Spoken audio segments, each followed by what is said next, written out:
Une pince. À chaque fois que je vois une pince, mon cerveau fait une plongée vers les heures les plus sombres de mon enfance et de mon adolescence. Ces événements m'ont tellement traumatisé que j'ai toujours refusé à mes enfants de mettre leurs dents de lait sous l'oreiller. Complètement stupide, me direz-vous. Pas tant que ça, je vous l'assure. Écoutez mon histoire, vous constaterez que le voleur de dents hante toujours les chambres à la recherche de ses précieux trésors.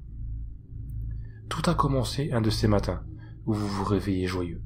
Vous soulevez votre oreiller pour trouver le cadeau de la petite souris. Malheureusement, ce matin-là, il n'y avait rien sous mon oreiller. Ni cadeau, ni ma petite dent enveloppée dans un morceau de papier toilette. C'est la première fois que cela m'arrivait. J'ai rejoint ma mère dans la cuisine en pleurnichant sur mon sort. Elle m'a paru étonnée, m'a demandé si j'avais bien regardé sous l'oreiller, sous le lit ou dans le trou de la petite souris. Innocent comme j'étais, je suis retourné dans ma chambre sans rien trouver. Étrange coïncidence ou pas, ce jour-là, Mathias, mon meilleur pote, est arrivé à l'école avec la mâchoire bandée. Même s'il avait du mal à s'exprimer, il m'a raconté une histoire qui m'a fait faire des terribles cauchemars les nuits suivantes, car j'imaginais déjà être sur la liste de celui qu'on surnommait le voleur de dents. Je suis rentré de l'école complètement terrifié, et j'ai sauté dans les bras de ma mère en pleurant à chaudes larmes. Elle m'a bercé contre elle avant de m'offrir mon goûter. En mangeant, je lui ai raconté l'histoire du voleur. Elle m'a attentivement écouté, puis a gloussé sur la fin. Je lui ai dit que ce n'était pas marrant, que le voleur de dents existait vraiment, et qu'il en avait même arraché une à Mathias la nuit dernière, avec ses mains en forme de tenaille. J'ai rajouté que la même chose allait m'arriver, puisque je n'avais pas eu de cadeau contre ma dent. Ma mère a voulu me rassurer en me disant que cette histoire ne servait qu'à effrayer les petits enfants trouillards. Si une dent avait disparu sous l'oreiller et qu'il n'y avait pas eu de cadeau en échange, aucun voleur ne l'avait prise. Peut-être avait-elle rejoint le paradis des dents de lait. Pour mettre fin à mes jérémiades, elle a pris une pièce de son porte-monnaie et me l'a donnée en disant « Sinon, je peux aussi la mettre sur l'oreiller, mais d'habitude, je le fais quand tu dors, mon chéri. » Je n'en revenais pas. Un mythe de mon enfance s'effondrait. Comme beaucoup de gosses, j'avais toujours adoré la petite souris, en particulier ses cadeaux. Toutefois, j'ai voulu des preuves. Ma mère m'a demandé de la suivre jusqu'à sa chambre. Elle a fouillé dans un tiroir de sa commode, puis un second, un troisième, avant de marmonner « Mais où est donc passée cette foutue boîte ?» Moi, j'avais vu un truc au pied de la commode. C'était une boîte d'allumettes. Alors que je l'examinais, ma mère me l'a arrachée des mains. Elle a fait coulisser le tiroir cartonné et ses yeux se sont écarquillés. Elle a balbutié « Mais où sont passées tes dents de lait ?» Elle s'est mise à quatre pattes et à tâtonner la moquette sans rien trouver. J'étais complètement effrayé. Le soir, lorsque ma mère est venue me border, je lui ai demandé si elle avait retrouvé mes vieilles dents. Elle a paru navrée et m'a ressorti l'histoire de la petite souris que finalement, elle était revenue les chercher dans la commode. Assurément, ma mère était une menteuse. Elle m'a aussi dit une phrase qui a toujours gardé son mystère. « Il vaut mieux que ce soit la petite souris, mon chéri. Il vaut mieux que ce soit elle. » J'ai eu le droit de dormir avec la lumière de ma lampe de chevet et ma porte est aussi restée ouverte. Sans cesse, je repensais à la description du voleur faite par Mathias. Grand, longiligne, les pommettes saillantes, les yeux vitreux, la peau farineuse. Ses longs bras seraient repliés devant lui comme les pattes d'une menthe religieuse. 2 pinces osseuses remplaceraient ses mains. De chaque côté de ses hanches squelettiques, une poche de peau flasque accueillerait les dents collectées. Enfin, une longue et très fine langue recouverte de ventouses servirait à fouiller la bouche de l'enfant pour chercher les dents prêtes à tomber. Si tel était le cas, on entendrait alors le claquement de ses pinces, les craquements des dents arrachées et les aboiements furieux des chiens qui couvriraient le hurlement de l'enfant. Signe évident que le voleur accomplissait sa basse besogne. Mais ce n'était pas tout. Après avoir arraché la dernière dent de lait de l'enfant, il lui chuchoterait « Je reviendrai quand tu seras grand, mon petit, et je t'arracherai tes dents de sagesse, parce qu'elles sont inutiles. » J'ai très mal dormi cette nuit-là. J'ai sursauté au moindre bruit. À un moment, j'ai entendu le plancher du couloir craquer et l'égon d'une porte grincer. Tout tremblant, je me suis recroquevillé sous ma couette, en laissant un petit espace pour apercevoir l'éventuel voleur. Heureusement, je n'ai rien vu. Je me suis endormi aux premières lueurs de l'aube. C'était un mercredi, et je suis resté une bonne partie de la matinée au lit. Étrangement, les nuits suivantes, j'entendais toujours les mêmes bruits. À chaque fois, je scrutais l'entrée de ma chambre sans apercevoir le voleur. Pas assez courageux pour me lever, je me suis convaincu que ces bruits étaient produits par notre vieille maison, et que si je ne les avais pas entendus avant l'histoire du voleur, c'était pour la simple raison que je dormais comme un loir. Je vivais seul avec ma mère. Une semaine peut-être après le vol de ma dent, elle m'a présenté Hector. Grand, mince, les cheveux blancs, les pommettes saillantes, le regard creux. Il était terrifiant. Je ne voyais vraiment pas ce que ma mère pouvait lui trouver. Enfin si, elle était avec lui pour l'argent, car on connaissait des mots difficiles depuis la mort de papa. Il ne faut pas grand-chose pour qu'un gamin s'imagine vite être en présence du terrible voleur de dents. Hector avait toujours ses mains dans ses poches, me parlait froidement, passait souvent sa langue sur ses lèvres minces, n'avait aucun geste d'affection. Heureusement, il ne couchait pas à la maison, du moins pas au début. Un mois plus tard, j'étais sur le point de perdre une autre dent. En mangeant, je faisais très attention à ne pas l'avaler, car j'imaginais déjà le voleur venir en pleine nuit, m'ouvrir les entrailles avec ses pinces pour la récupérer. Ma dent est tombée un dimanche soir pendant le repas.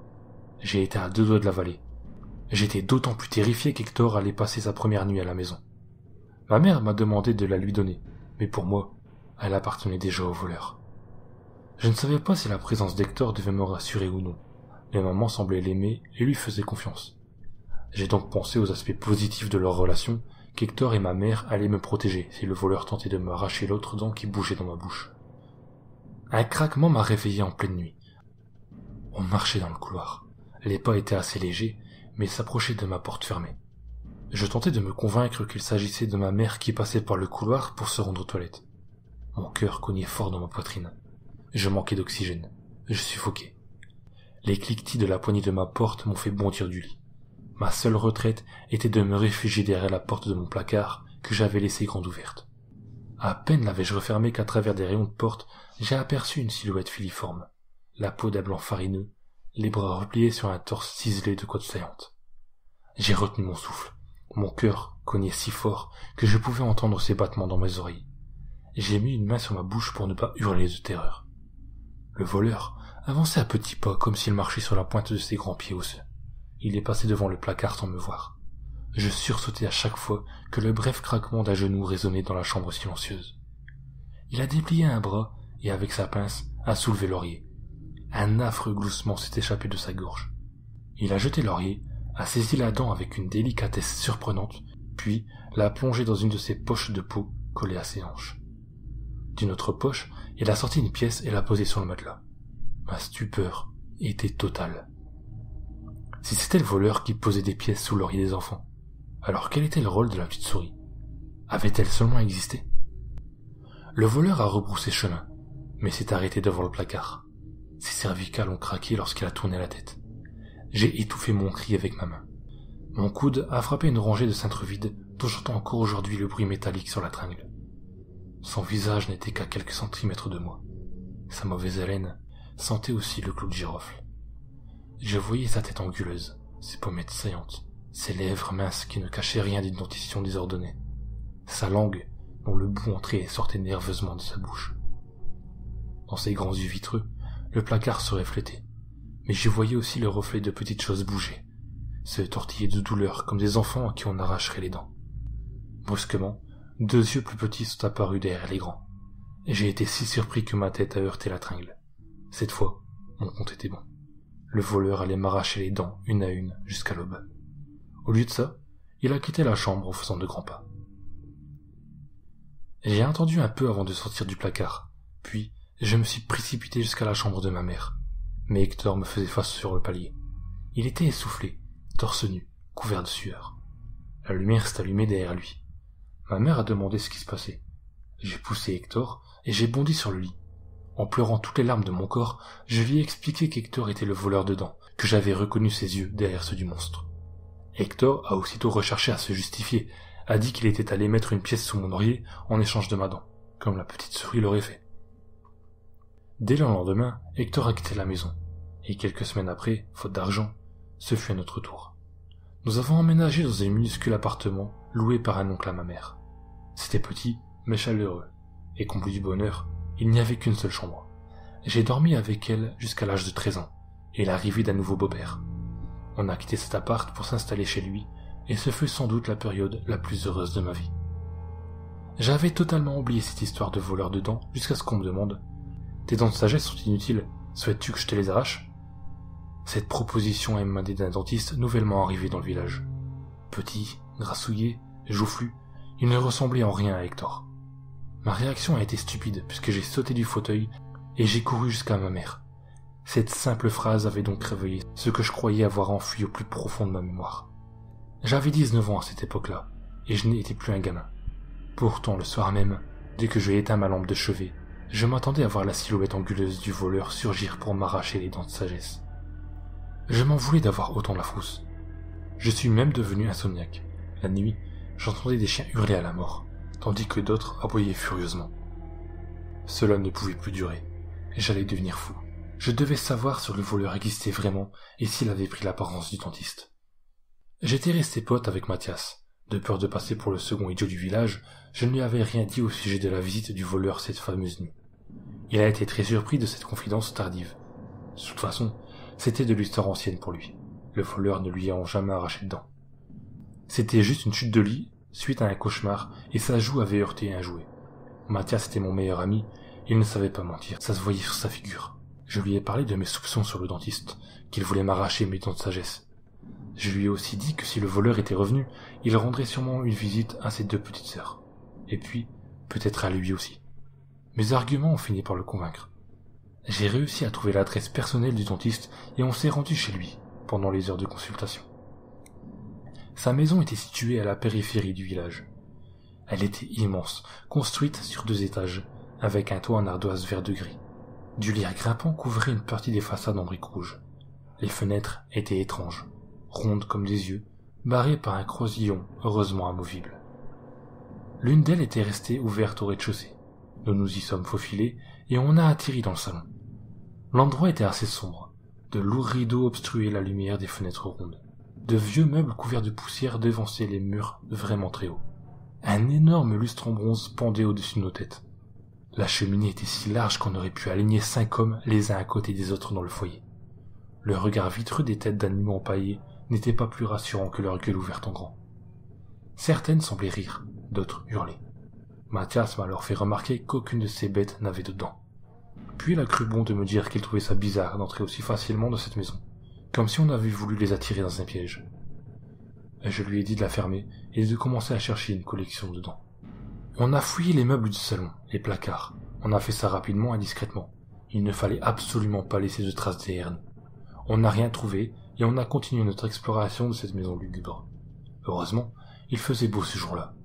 La lumière d'un franc soleil nous permettait de voir où nous mettions les pieds sans avoir besoin d'allumer ou de tirer les rideaux, car peut-être qu'un gardien surveillait la demeure aux jumelles. Le rez-de-chaussée se découpait en plusieurs couloirs autour du salon. Le hasard a tracé notre chemin. Un vieux parquet craquait sous nos pieds. Dans un de ces couloirs, derrière une porte métallique, on a trouvé une vaste cuisine. Tout était brillant, étincelant. C'était aussi propre que dans une salle de chirurgie. Et ça sentait aussi l'éther. On n'a pas remarqué tout de suite que la table au centre de la pièce n'était pas normale. Il y avait bien une assiette et des couverts posés dessus. Il y avait aussi un profond sillon qui se terminait par un trou d'évacuation. Sous la table, un tuyau en plastique reliait ce trou au sol carrelé. Mathias a rapidement conclu que c'était une table d'autopsie et que des cadavres y étaient disséqués, comme dans les séries américaines qui visionnaient à outrance. On s'est mis à fouiller plus nerveusement les placards et les tiroirs. Aucun des couverts n'avait une taille normale, comme si ce dentiste invitait des gens monstrueux à manger. Des scalpels, des écarteurs de bouche, des crochets de différentes tailles, des curateurs, des pinces étaient mélangés aux couverts. C'était la maison des horreurs.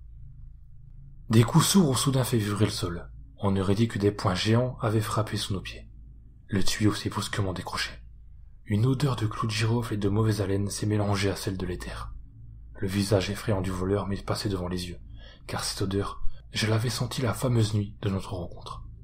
Je n'avais donc plus aucun doute. Le dentiste cachait le voleur. Je ne pouvais pas renoncer. Il nous fallait une preuve pour attirer les flics ici, pour fouiller cette maison. Malgré les supplications de Mathias de se barrer de là, on a continué à visiter d'autres pièces du couloir. Je suis tombé sur une chaise vieillotte qui sentait le pipi de chat. Je n'ai rien trouvé dans les tiroirs. Pareil pour Mathias qui a découvert des pièces vides ou remplies de vieilles choses sans intérêt. Enfin, nous sommes entrés dans son bureau.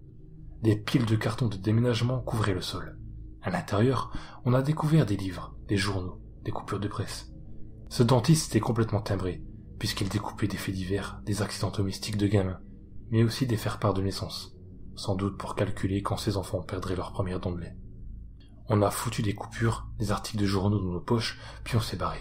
Car cela faisait trop longtemps qu'on était là, et on s'est dit qu'on ne trouverait rien d'autre. C'était dans le couloir qu'on a entendu la voix de la petite fille.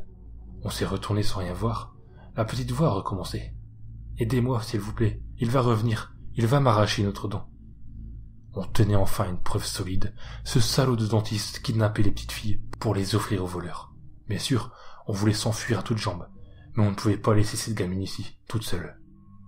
La voix semblait provenir d'une porte au fond du couloir. Mathias a dit que c'était peut-être un piège, et il fait un rapide aller-retour dans la cuisine. Il est revenu avec un gros couteau. J'ai regardé Mathias avant d'ouvrir la porte. Dans ses yeux, j'ai lu toute ma peur, toutes mes angoisses.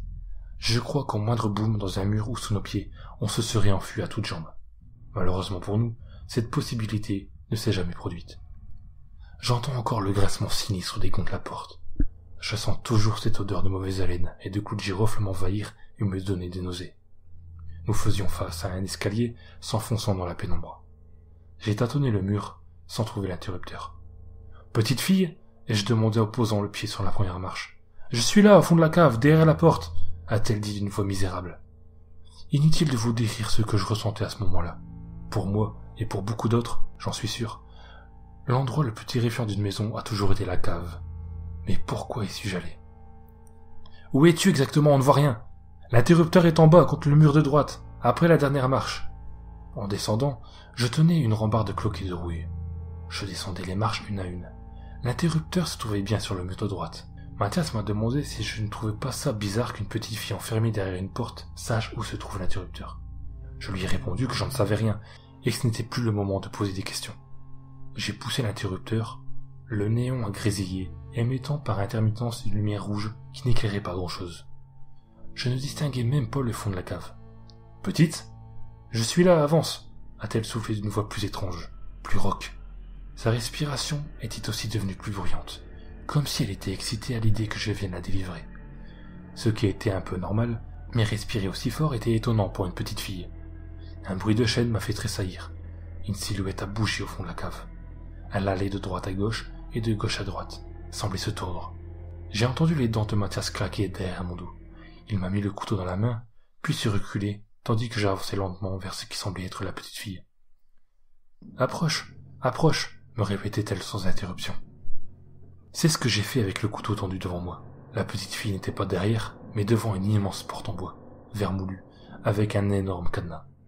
La petite fille a arrêté de gesticuler et se tenait bien droite, les mains derrière le dos.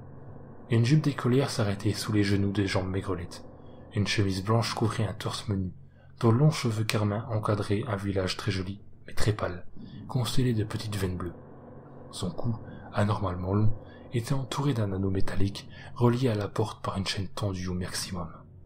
Je me suis arrêté à moins d'1 mètre d'elle. « Je m'appelle Ereza, et toi ?»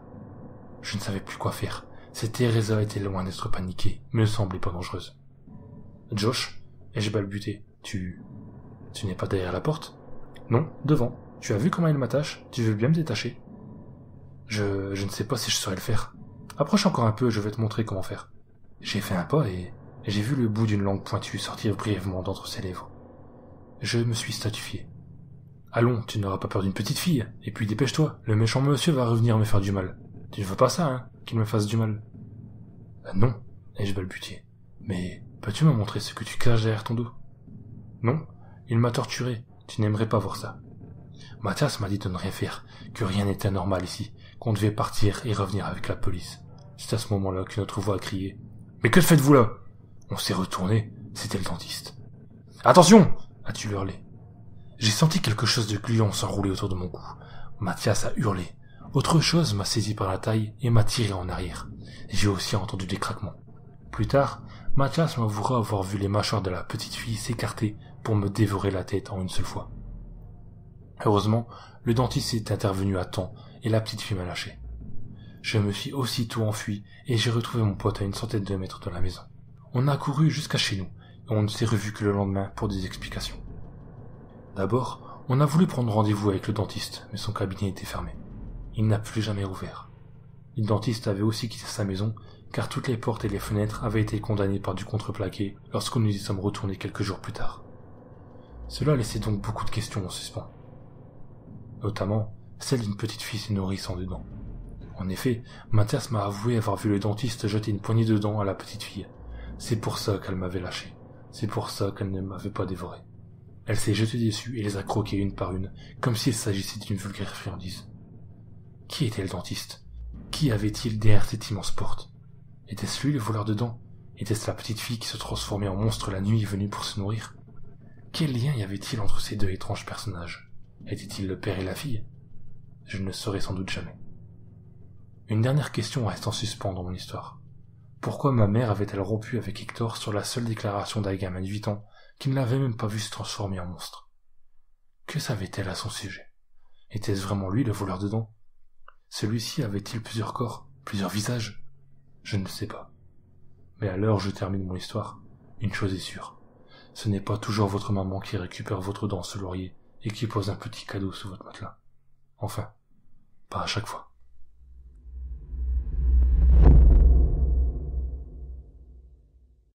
J'ai découvert un blog datant de 2003 en cherchant sur internet. Le blogueur était un garçon de 16 ans à l'époque, normal, qui montrait des photos de lui, de ses amis, ses passions, ce genre de choses quoi. Mais le dernier article a réussi à susciter ma curiosité. Ça parlait d'une de ses passions, visiter des endroits assez lugubres. Il a envoyé des photos de ses excursions. Cette fois, il devait visiter un immeuble abandonné. L'immeuble a été abandonné à cause d'un problème. Une centrale nucléaire a explosé plusieurs kilomètres plus loin, et ça a touché l'immeuble. Les gens ont dû quitter le bâtiment. Ils n'avaient pas le temps de prendre toutes leurs affaires. Personne n'y a plus jamais mis les pieds. Ça a dû intéresser l'adolescent, et il a préparé une excursion. Armé de son appareil photo et d'une caméra, il est entré dans l'immeuble à 22h, selon ses dires. Selon ses images et d'après ce qu'il dit, l'endroit était flippant. Enfin, terrifiant. Aucun son, et pourtant, il disait qu'il entendait des bruits.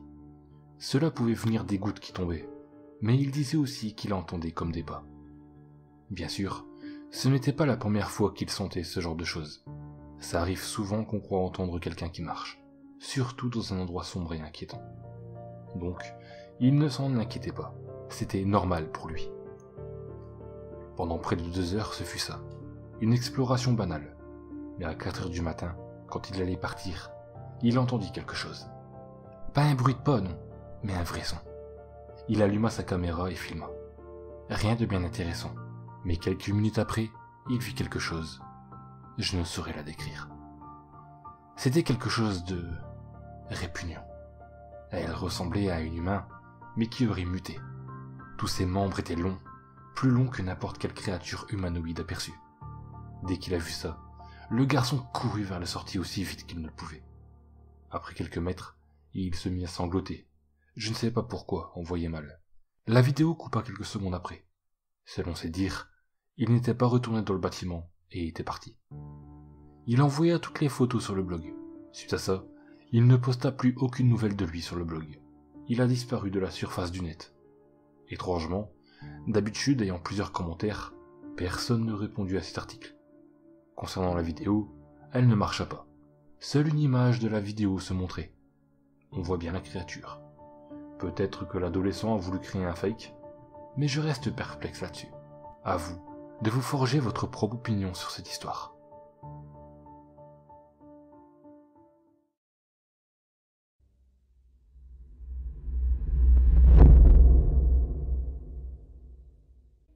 Pendant mon enfance, ma famille était comme une goutte d'eau dans une vaste rivière, ne restant jamais longtemps au même endroit. Nous nous sommes installés à Rhode Island quand j'avais 8 ans, et nous y sommes restés jusqu'à ce que j'aille à l'université à Colorado Springs. La plupart de mes souvenirs sont enracinés dans le Rhode Island, mais il y a des fragments dans le grenier de mon cerveau qui appartiennent aux diverses maisons dans lesquelles nous avions vécu quand j'étais beaucoup plus jeune. La plupart de ces souvenirs ne sont pas clairs et inutiles. Poursuivre notre garçon dans l'arrière-cour d'une maison, essayer de construire un radeau pour flotter sur le ruisseau situé derrière l'appartement, mais il existe un ensemble de souvenirs qui restent aussi clairs que du verre, comme s'ils venaient d'être fabriqués. Je me demande souvent si ces souvenirs sont simplement des rêves lucides produits par la longue maladie que j'ai vécue au printemps, mais dans mon cœur, je sais qu'ils sont réels. Nous habitions dans une maison juste à l'extérieur de la métropole animée de New Vineyard. dans le Maine, avec une population de 643 habitants. C'était une grande structure, spécialement conçue pour une famille de 3 personnes. Il y a eu un certain nombre de pièces que je n'ai pas vues au cours des 5 mois où nous avons séjourné.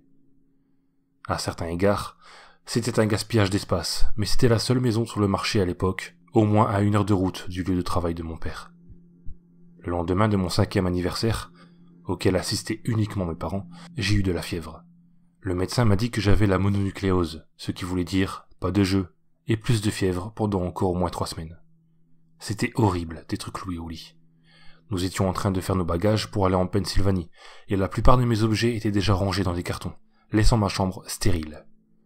Ma mère m'apportait du soda au gingembre et des livres plusieurs fois par jour, et ceci avait pour fonction d'être ma principale source de divertissement pour les prochaines semaines. Je ne me rappelle pas exactement comment j'ai rencontré Monsieur One Mouse. Mon premier souvenir que j'ai de la petite créature, c'est moi, lui demandant s'il avait un nom. Il m'a dit de l'appeler Monsieur One Mouse, car sa bouche était grande. En fait, tout en lui était grand par rapport à son corps. Sa tête, ses yeux, ses oreilles tordues, mais sa bouche était de loin la plus grande. « Vous ressemblez à un Furby », ai-je dit en feuilletant un de mes livres. Monsieur One Mouse s'est arrêté et m'a lancé un regard perplexe. « Furby ? Qu'est-ce qu'un Furby ?» J'ai haussé les épaules, et j'ai dit « Tu sais, le jouet, le petit robot aux grandes oreilles. Vous pouvez les caresser et les nourrir, presque comme un vrai animal de compagnie. » Monsieur One Mouse a repris ses activités, et m'a dit « Tu n'en as pas besoin, ce n'est pas la même chose que d'avoir un vrai ami. » Je me souviens de la disparition de Monsieur One Mouse à chaque fois que ma mère venait me voir. Et il me disait « Je me suis allongé sous ton lit. Je ne veux pas que tes parents me voient parce que j'ai peur qu'ils ne nous laissent plus jouer. » Nous n'avons pas fait grand-chose pendant ces premiers jours. Monsieur One Mouse regardait mes livres, fasciné par les histoires et les images qu'ils contenaient. Le 3e ou le 4e matin après l'avoir rencontré, il m'a salué avec un grand sourire. Et il m'a dit « J'ai un nouveau jeu auquel nous pouvons jouer. Nous devons attendre que ta mère vienne te voir, car elle ne peut pas nous voir jouer. C'est un jeu secret. » Après que ma mère ait remis plus de livres et de soda à l'heure habituelle, Monsieur One Mouse est sorti de sous le lit et m'a tiré par la main pour m'emmener dans le couloir. Il m'a dit « Nous devons aller dans la salle au bout de ce couloir. » Je me suis d'abord objecté, mes parents m'ayant interdit de quitter mon lit sans leur permission. Mais Monsieur One Mouse a persisté jusqu'à ce que je cède. La pièce en question n'avait ni meuble ni papier peint. Sa seule caractéristique était une fenêtre en face de la porte. Monsieur One Mouse a traversé la pièce avec une grande force et a poussé fermement la fenêtre. Il m'a alors fait signe de regarder le sol en dessous. Nous étions au 2e étage de la maison, mais c'était sur une colline, et sous cet angle, la chute était plus grande que 2 étages à cause de l'inclinaison.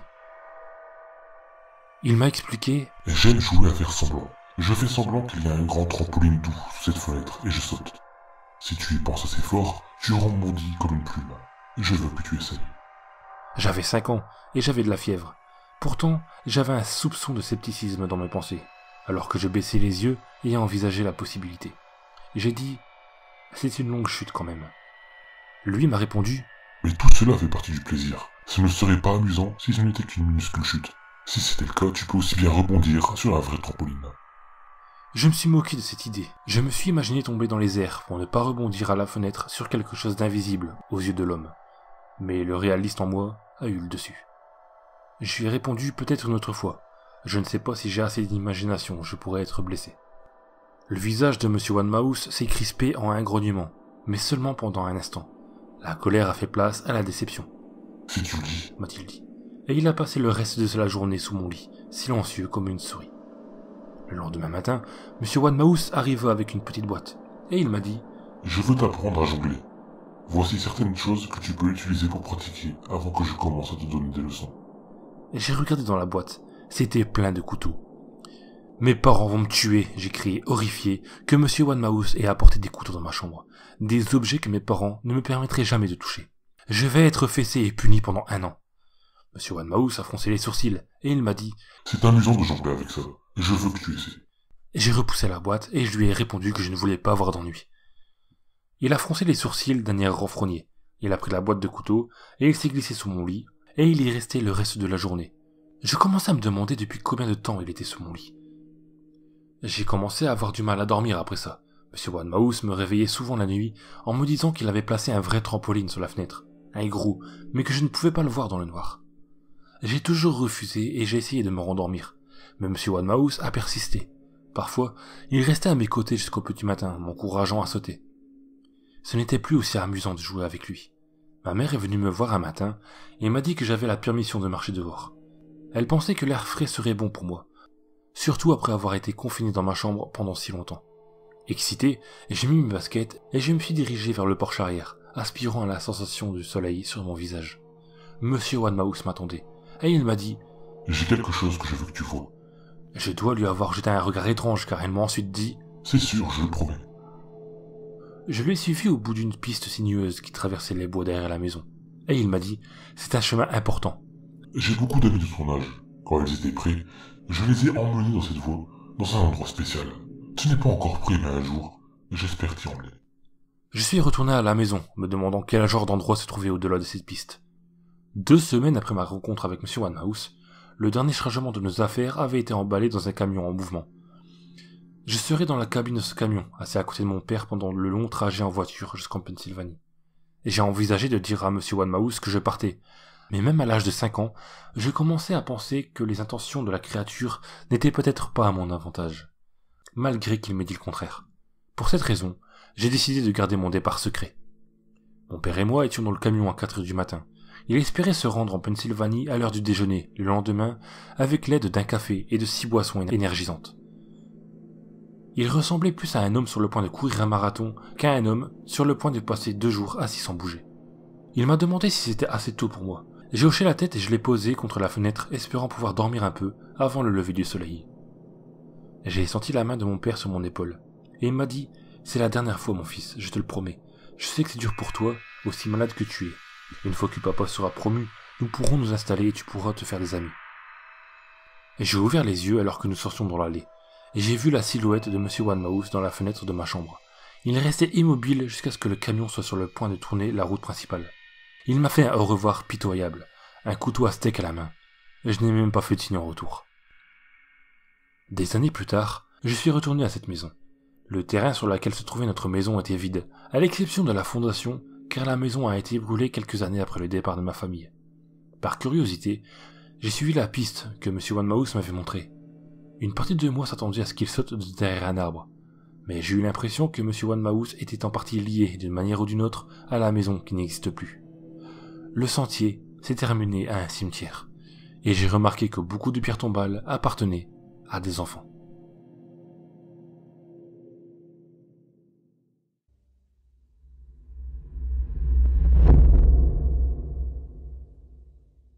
Salut à tous, je poste aujourd'hui un message sur ce site, car je suis en quête de réponse. J'ai emménagé il y a tout juste 2 mois dans mon nouvel appartement. Il y a environ 1 semaine, j'ai décollé le papier peint pour peindre les murs. Et je me suis rendu compte qu'à un endroit, le papier peint dissimulait un trou, dans lequel j'ai trouvé un carnet. Le trou était profond dans le mur, mais l'épaisseur du carnet comblait sa largeur, ce qui rendait le trou absolument invisible une fois recouvert. Il n'y a aucun nom, ni aucune date dessus. Je n'en ai pas parlé au propriétaire parce qu'il est injoignable, et je ne peux pas contacter le ou les anciens locataires sans passer par lui. Si quelqu'un pouvait m'apporter un début de réponse quant à ce qu'il y a dans ce carnet, je lui en serais très reconnaissant. Voici la retranscription de ce qui s'y trouve. Aujourd'hui, je suis descendu à la cave pour la première fois depuis que j'habite ici. Je voulais y emmener mon vieux meuble télé. Il n'est pas abîmé, mais j'en ai trouvé un qui me plaît mieux. Alors j'ai voulu le descendre, des fois que je puisse le revendre ou le donner à quelqu'un. En arrivant dans la cave, malgré le fait que la lumière soit très faible, j'ai trouvé mon box assez vite, parce qu'il porte le numéro de mon appartement. Il était au fond du couloir, face à moi, pas comme les autres qui étaient disposés face à face sur les côtés. Juste avant d'ouvrir la porte, je me suis rendu compte qu'il y avait comme un ronflement qui venait de l'intérieur. J'ai attendu pendant au moins 10 minutes, avant que ça ne s'arrête. À ce moment-là, j'ai regardé entre les planches de la porte, et j'ai vu quelque chose se déplacer à 4 pattes dans la largeur du box. Comme ses yeux reflétaient la lumière, j'ai pu voir que ça regardait vers moi. Ça respirait fort aussi, comme si ça avait la gorge prise. Au bout d'un moment, qui m'a paru très long, ça est arrivé vers moi en rampant très rapidement. Ça a collé sa tête à la porte, au niveau de la mienne, et ça m'a reniflé. Son haleine puait le rat mort, l'urine et la terre humide. Je suis remonté chez moi, à la vitesse de l'éclair. Je ne sais pas ce que c'est, mais ça me terrifie. Pourtant, j'ai tellement envie de savoir. Je n'arrive pas à arrêter d'y penser. Aujourd'hui, je suis redescendu à la cave avec une lampe torche, pour essayer de voir un peu mieux cette chose, à travers les planches de la porte. Quand je suis arrivé, j'ai regardé un premier coup sans la lampe. La chose était en boule, collée au milieu du mur du fond, et avait l'air de dormir. Ensuite, j'ai allumé la lampe, et je l'ai collée contre la porte, à un endroit où les planches se séparent. Je n'ai pu la voir qu'une ou 2 secondes, avant qu'elle n'aille se réfugier dans un coin sombre, en rampant et en poussant un grognement. Une partie de la lumière lui était arrivée en plein dans les yeux, et l'avait réveillée d'un coup. Cette chose ressemble à une femme, vieille et desséchée. Sa peau est grise et craquelée, et elle est horriblement maigre, on dirait un cadavre. J'ai même cru voir ses côtes et les os de ses coudes dépassés. Les ongles de ses mains sont noirs et cassés. Pas étonnant vu qu'elle rampe en s'agrippant au sol et en poussant sur ses pieds. Mais le pire, ça reste son visage. Son crâne est parsemé de touffes de cheveux longs et blancs, extrêmement fins. Tout le quart avant du côté droit de sa tête est dépourvu de peau. On voit ses os dépassés, entourés par des bords de chair noire pourrie. Ses yeux n'ont pas de paupières, et ne sont que 2 grosses billes noires luisantes, bien trop grosses, enfoncées dans son crâne. Elle n'a pas de nez non plus. Pourtant la forme du trou qu'elle a à la place laisse penser qu'elle devrait en avoir un. Et sa bouche, mon Dieu, sa bouche. Elle n'a pas de lèvres, et à peine quelques grosses dents cassées, jaunes ou noires, et très espacées.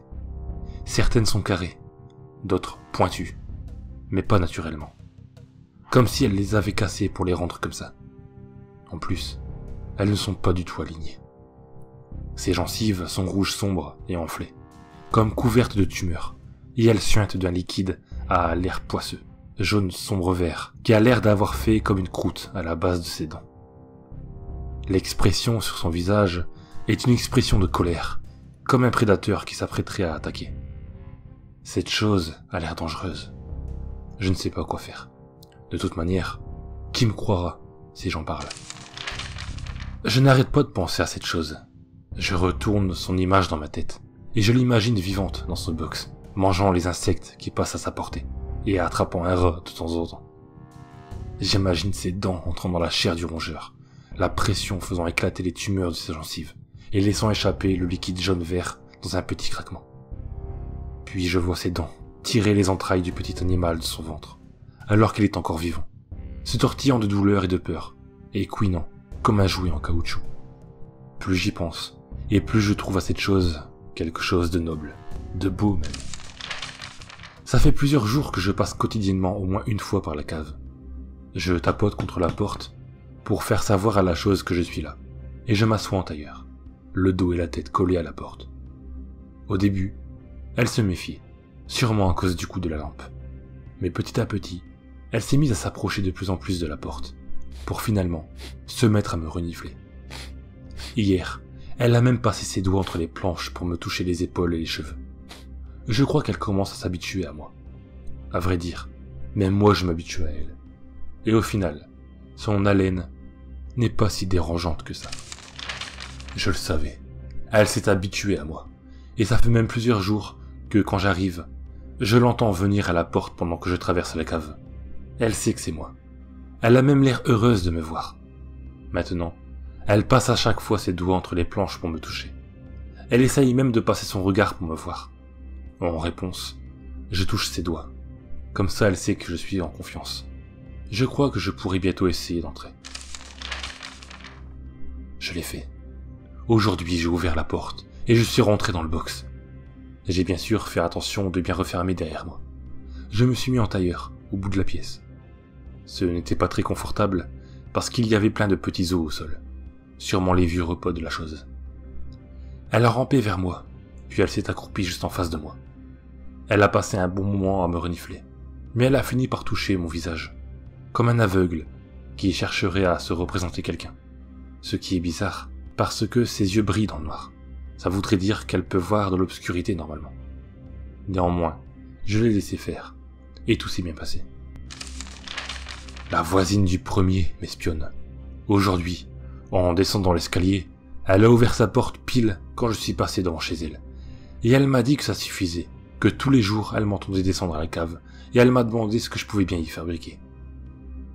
Je lui ai répondu de s'occuper de son gros cul, et de laisser les gens utiles à la société vivre comme ils le voulaient. Elle a tellement été choquée qu'elle est rentrée chez elle, et elle a verrouillé sa porte. Espèce de vieille conne. J'ai aucun compte à lui rendre. Non mais... Hier, ma pauvre petite chose avait l'air très mal en point. Je ne savais pas ce qu'elle avait. Elle était adossée au mur du fond, les bras le long du corps quand je suis arrivé. Elle poussait comme des petits cris de douleur. J'ai essayé de comprendre ce qui n'allait pas. Elle n'avait pourtant pas l'air blessée, ou quoi que ce soit. En tout cas, elle a dû comprendre que je cherchais à l'aider puisqu'elle a fini par me regarder, et elle m'a montré sa bouche ouverte du doigt. Et j'ai tout de suite compris qu'elle avait faim. Je lui ai donc descendu une entrecôte que j'avais dans le frigo. Je me suis dit qu'elle la préférerait crue, et j'ai eu raison. Dorénavant, je veux lui apporter à manger tous les jours. Comme ça, elle ne manquerait de rien. Et au moins, comme elle n'a pas l'air de déféquer, ou peut-être qu'elle est scatophage, je n'aurai pas à nettoyer. Tout se passe bien avec ma petite chose. Elle mange correctement, et elle a l'air en forme. Le seul problème, c'est cette connasse de voisine. Elle parle de moi aux autres locataires. Mais comme ils doivent la croire à moitié folle, personne ne la prend au sérieux. C'est dingue ce qu'elle peut m'énerver avec son air accusateur. Et la peau de son cou qui tremblote quand elle parle, j'ai envie de la cogner. Et j'aime pas la façon dont elle me regarde. Je ne sais pas qui elle croit impressionner, cette espèce de vieille connasse. J'ai discuté avec un voisin aujourd'hui, très sympa. On a parlé de la vieille du premier. Et il m'a raconté avec un air amusé qu'elle disait à tout le monde que je gardais quelque chose dans ma cave. Mais il m'a rassuré en m'expliquant que ce n'était qu'une vieille commère à moitié folle, qui ne cherchait qu'à se rendre intéressante, et que de toute façon, personne ne l'écoutait vraiment. Sur ce point-là, j'avais vu juste. Il a aussi dit que de toute manière, je pouvais aussi bien héberger un troll là-dedans, que ça faisait des années que personne n'y descendait plus. Je lui ai quand même inventé l'excuse comme quoi je faisais des travaux de rénovation chez moi, et que j'entreposais les pots de colle et de peinture en bas, parce que je ne supportais pas l'odeur, histoire de ne pas éveiller le moindre soupçon. Ma chose et moi commençons à être vraiment liés. Maintenant, quand je descends, elle vient se coller à moi. Elle me caresse, elle essaye même de m'embrasser le cou. Mais forcément, elle n'y arrive pas, comme elle n'a pas de lèvres. Aujourd'hui, je lui ai rendu ses caresses. J'ai touché sa poitrine. Elle était rêche et tombante. Pourtant, je crois qu'elle a aimé ça. Moi par contre, je suis certain que j'ai aimé ça. Elle mérite mieux que de la viande morte. Aujourd'hui, j'ai attrapé le chat de la vieille connasse du premier, pendant qu'il était à sa fenêtre. Et je lui ai apporté. Elle a poussé des grognements de joie et des raclements de gorge en le voyant. Elle l'a mangé jusqu'au dernier morceau, et elle n'a laissé que son squelette. Quand elle a eu fini, elle m'a sauté dessus, et m'a pris dans ses bras, comme pour me remercier. Je crois qu'il est temps de faire passer notre relation à l'étape supérieure. Ça fait quelques jours que j'attrape des animaux dans la rue pour lui donner. Des chats errants, des chiens mal surveillés. À chaque fois, elle était heureuse de manger de la bonne viande, encore palpitante et saignante. Pourtant, je voudrais lui offrir quelque chose de vraiment spécial. La soirée d'hier a été magnifique. En rentrant chez moi, j'ai vu une mère qui cherchait quelque chose dans le compartiment de sa poussette. Comme elle n'avait plus les yeux sur son bébé, j'ai saisi l'occasion. J'ai pris le petit, et j'ai couru le plus vite possible jusqu'à l'immeuble. Je l'ai entendu appeler au secours derrière moi, mais j'étais déjà hors de sa vue. Elle n'a même pas pu me voir en fait, parce que juste après avoir pris le gosse, j'ai tourné derrière un immeuble. Par contre, ce petit con n'arrêtait pas de gueuler. En plus, il était vraiment moche, avec sa gueule de bulldog, sa grosse tête, et la morve qui lui coulait du nez. Du coup, je l'ai frappé en plein visage pour le faire taire. Ça a marché. Il avait le visage enflé et violet. Il saignait même un peu, mais il a fermé sa grande gueule. En même temps, il avait l'air à moitié inconscient. Mais bon, passons. Je l'ai apporté à ma petite chose. Elle a adoré. Elle a même tenu à partager son repas avec moi. Maintenant, je suis sûr qu'elle m'aime. J'ai attrapé la vieille du premier dans la matinée. J'ai réussi à l'assommer. Là, elle est dans ma cuisine, un torchon bouleux dans sa bouche, pour pas qu'elle gueule si jamais elle se réveille, et du fil de fer, serré en bas des épaules et en haut des cuisses. Ça va lui couper le sang dans les membres, et ça la rendra plus facile à mâcher. Car ce soir, j'offre ma petite chose chérie, le repas de sa vie. C'était vraiment la plus belle nuit de ma vie. J'ai descendu la vieille vers 23h, et on a commencé à manger. Ma petite chose avait l'air ravie. En plus, pendant qu'on attaquait les intestins, et juste après avoir eu fini les bras et les jambes, la vieille est revenue à elle. En se voyant dans l'état où elle était, elle a essayé de crier, et elle s'est mise à sangloter. Ça m'a bien fait rire, et ça a plu à ma petite chose. Comme elle devenait agaçante, au bout d'un moment, on a décidé de lui ouvrir le crâne pour s'en partager le contenu. On se regardait droit dans les yeux en mangeant. Et finalement, arriva ce qui arriva. Je l'ai allongé sur le dos, et j'ai baissé mon pantalon pour lui faire l'amour. J'avais mal en la pénétrant. Ça accrochait et ça me coupait. Pourtant, je ne pouvais pas m'arrêter, même alors que c'était difficile. Elle tortillait ses membres en poussant des cris et des grognements inhumains. Sa tête se balançait de gauche à droite, et sa langue, un grand morceau de chair noire, semblait bouger indépendamment en sortant de sa bouche. Au bout d'un moment, j'ai fini par venir, et je suis sorti d'elle. Elle est restée dos au sol, respirant d'un souffle sifflant, et faisant de gros gargouillis avec sa gorge. C'était magique. Les gens de l'immeuble se posent des questions sur moi. Il est temps de rejoindre ma petite chose chérie dans la cave. Je m'arrangerai pour sortir de temps en temps, parce qu'il faut bien se nourrir. Là, au moins, ils ne viendront jamais me chercher. Je ne vais pas détruire mes notes. Je vais me contenter de les cacher quelque part dans mon appartement. Notre histoire est bien trop belle pour être effacée. Et qui sait, peut-être qu'un jour quelqu'un lira ces lignes. Une fois que ce message sera terminé, j'emmènerai ce carnet à la police. Pas question que je descende seul à la cave. Il n'empêche que je ne comprends pas ce que j'ai lu, et que j'aimerais recueillir des avis, des idées, n'importe quoi. Pitié.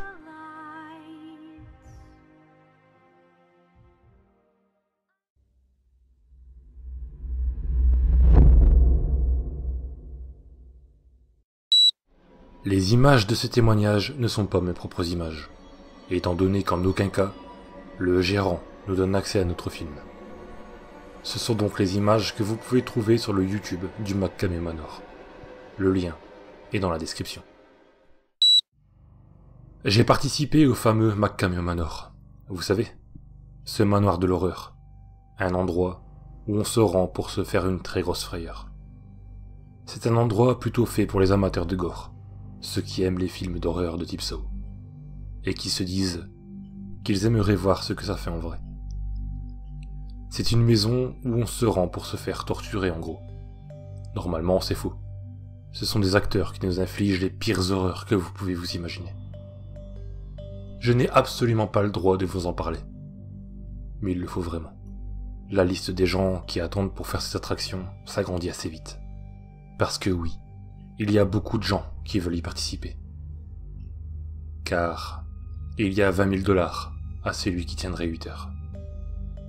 Je ne sais pas ce que je risque à vous parler, mais écoutez-moi. Voici ce que j'ai vécu. J'ai d'abord envoyé ma candidature par Facebook, et le gérant m'a invité dans un groupe Facebook privé, où je pouvais discuter avec les acteurs et autres anciens membres. J'ai essayé de discuter avec certains anciens membres, pour essayer d'avoir une idée des trucs qui m'attendaient. Mais chaque réponse était « c'est un grand spectacle ». C'était bizarre, mais bon. Je me suis dit que c'était peut-être un truc que chaque ancien membre devait faire pour effrayer les nouveaux. Le gérant m'a ensuite dit de ramener des croquettes pour chiens, que c'était la seule chose qu'il me demandait, en dehors de tous mes papiers médicaux, prouvant que je pouvais participer à une telle épreuve. Je lui ai demandé si je pouvais venir avec un de mes amis, et il a accepté et m'a dit que plus on était de fous, plus on riait. J'ai donc été acheter un petit paquet de croquettes. Je me disais qu'avec tous les films que j'avais vus, je pourrais survivre à ça. On avait fixé un rendez-vous pour le lendemain. Je devais être près du magasin pas très loin de chez moi. C'était eux qui allaient venir me chercher. Donc le lendemain, on a attendu à l'endroit indiqué, et un van noir s'est arrêté devant nous. Quand il a ouvert les portes, 2 mecs habillés en clown tueur nous ont attrapés et nous ont jetés dans le van, puis ont redémarré. Nicolas et moi on s'est regardés, un peu surpris. Puis on a regardé ces hommes. Ils étaient assis sur des petites banquettes. Ils nous regardaient fixement sans parler. Je leur ai dit que c'était spectaculaire comme entrée. Et ils m'ont répondu de fermer ma gueule. Ce que j'ai fait.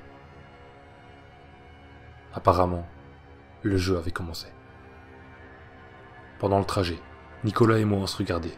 On était un peu intimidés. Le trajet a été assez long et il faisait très chaud dans le véhicule. Quand nous sommes arrivés, les clous nous ont attrapés par les cheveux et nous ont jetés dehors, juste devant de gros Doberman. Je m'y attendais pas, j'ai ouvert le paquet de croquettes et j'ai tout vidé par terre. Les chiens ont alors mangé les croquettes. J'ai regardé autour de nous. Il n'y avait rien d'autre que le manoir. Un homme se présentant comme le gérant est venu nous voir. Il a regardé les croquettes par terre. J'ai voulu lui serrer la main mais il ne l'a pas attrapé.